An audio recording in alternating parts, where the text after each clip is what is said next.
Sri Sharda Devi and her Divine Play, Chapter 33, page 687. One night, the mother was resting on the veranda of her new house, and we went to bow down to her. She began talking to us. Look, X made such a remark. He says that these boys are moving from one ashrama to another ashrama out of greed for good food.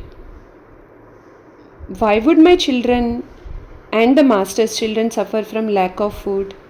They will never suffer from want of food. I prayed to the master, Master, may my children never suffer from lack of food.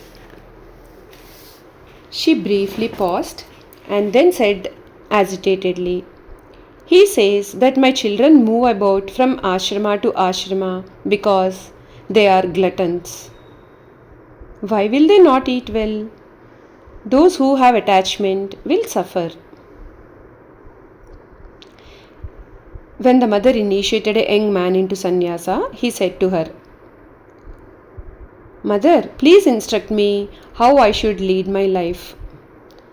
The mother replied, May the master protect you. He will protect you. Call on him. He does everything. You all work for him. Never look at a woman, even if she is made out of clay.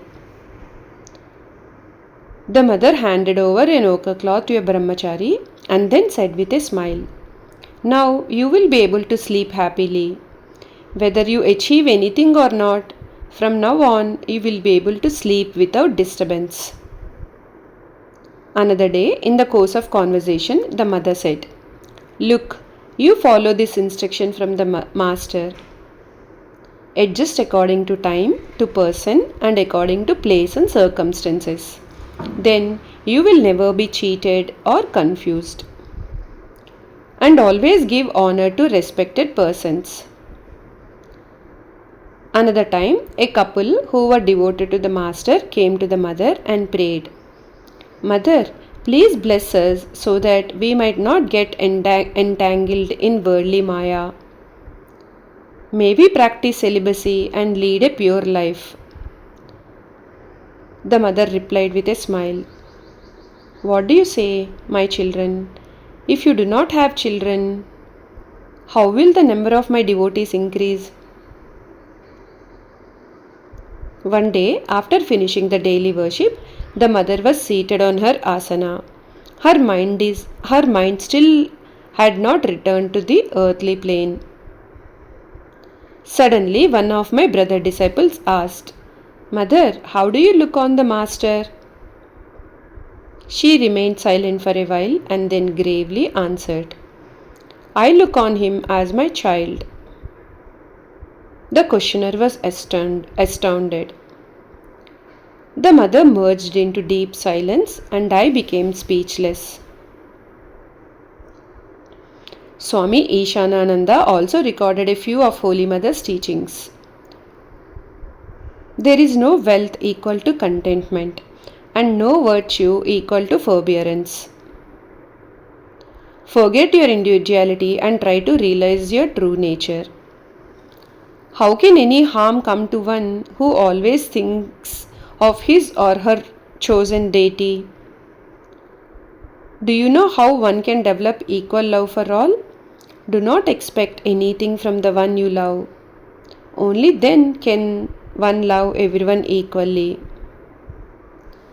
Look, is he a human being who has no compassion in his heart?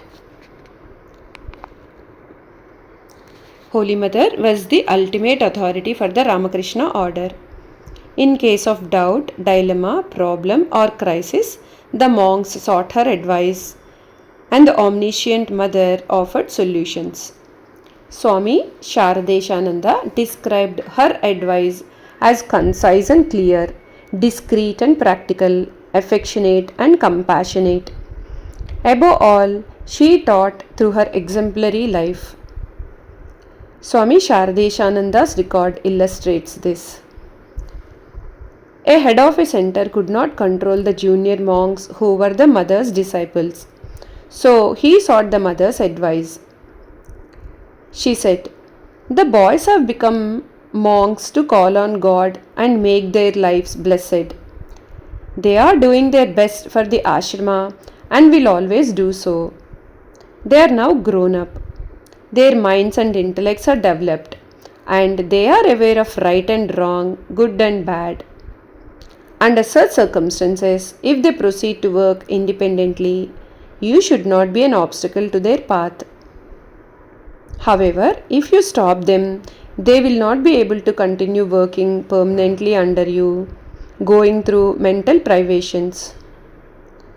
If you find any difficulty in getting your work done, you will have to respectfully explain the entire situation to them. They have been obeying you all along and will also do so now. One can accomplish everything by love. You cannot make a person work by force or by duplicity. Jai Ma.